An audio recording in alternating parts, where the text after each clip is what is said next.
Flyntrok approached me with this really cool question. How has sketchnoting changed the way I remember or understand things over time? And when I thought about that, I thought, well, one really big thing that sketchnoting has helped me understand better over time is strategy.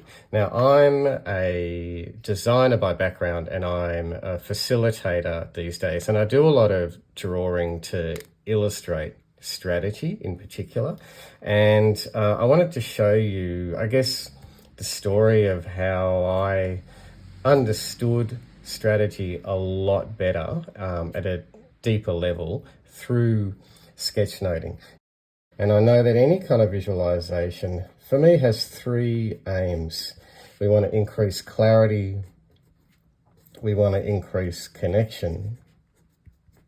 That could be connection between the audience and the subject matter, or between different people within the audience, or even if it's just me sketchnoting for myself, how do I connect better to the material that I'm trying to understand? And that brings me to the third one, meaning. Visualization should help us increase the meaning that we get out of what we're exploring visually or what we're trying to communicate. And so when I think of viewing strategy,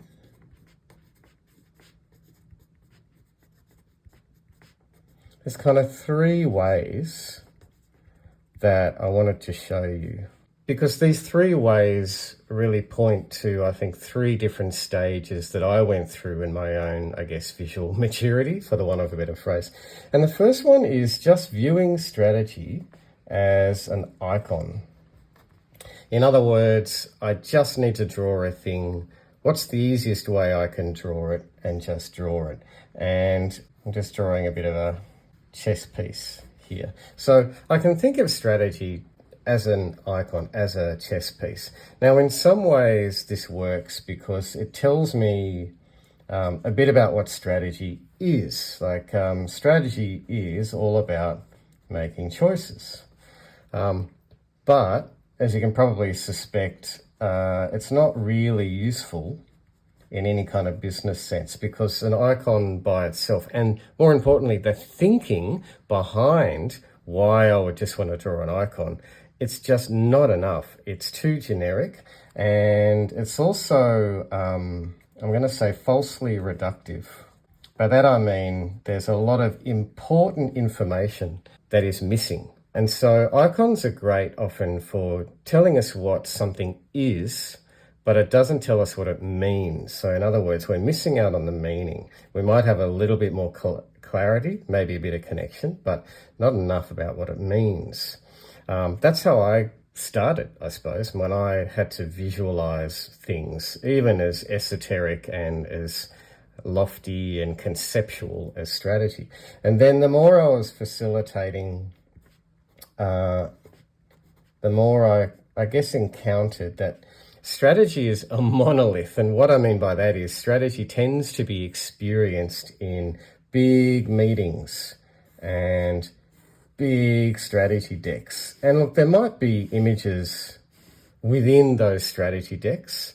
There might be tons and tons of words and bullet points, and maybe even things like journey maps and process diagrams and things like that, but it's still a lot of information. And the pattern of conventional strategy I tend to find is people talk about a vision, some sort of vision.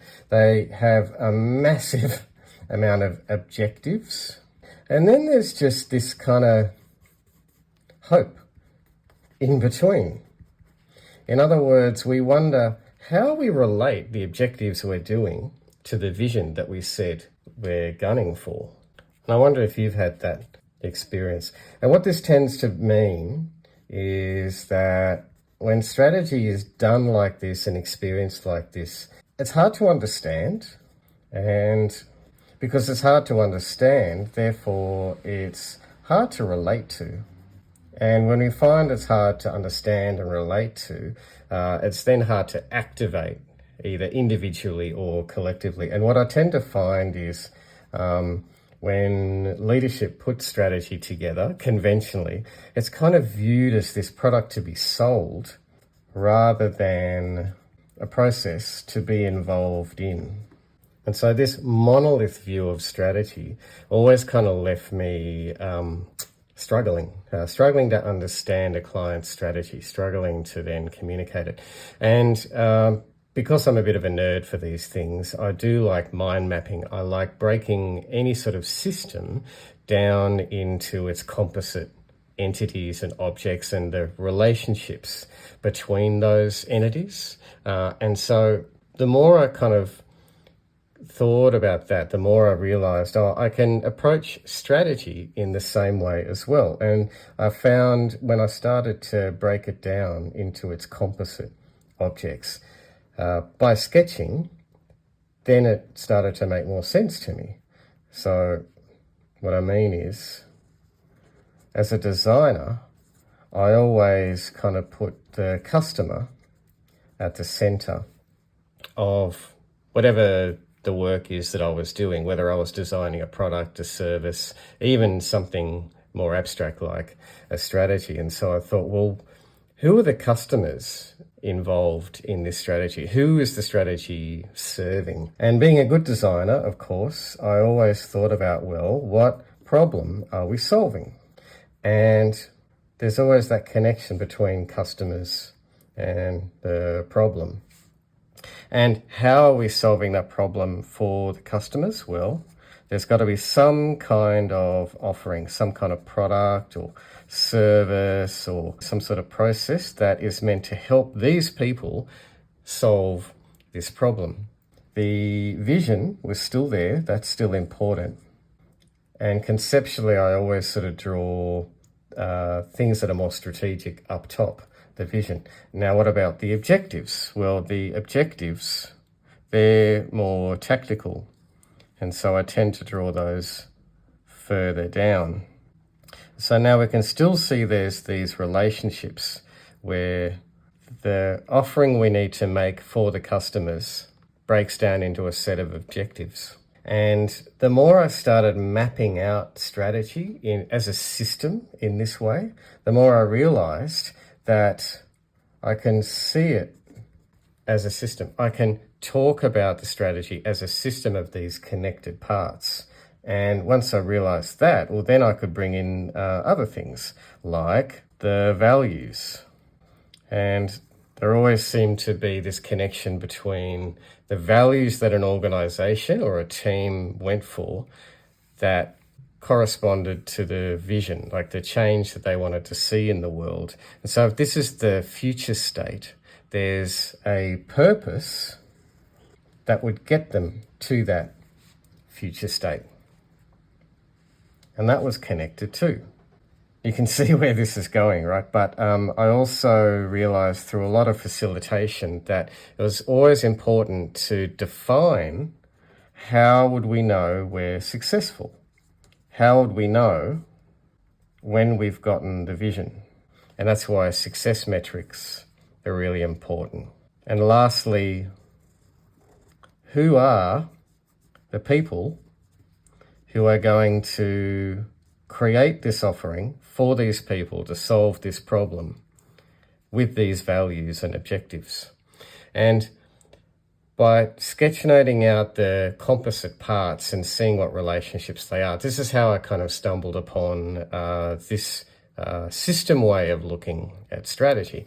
Now, something else I wanted to show you is one of the big benefits I found of being able to see strategy as a system was that it helped me and others to start telling different stories. Where if I could just draw that around there, I could tell a product story. I could tell a story about customers having this problem that we need to solve with this particular offering. I could tell an organization story. This is who we are as an organization. This is our purpose. This is the world that we want to see. And how will we know when we arrive there? Because of these success metrics. And more tactically, there's this operation story here. These are the people who are going to get the work done with these objectives, and what's going to keep them going and working happily and productively together are these values. And so over time, I realized that rather than approaching strategy as one whopping big monolith like this, where everything had to be discussed in one meeting or one corporate offsite, I realized that in a system sense, I can invite different sorts of people, different stakeholders from different places in the organization to discuss different parts of the strategy and keep it related. So there you go. That's a big way how sketching has helped me understand the very esoteric stuff of strategy, how to keep it connected, how to have smarter conversations with my clients about strategy.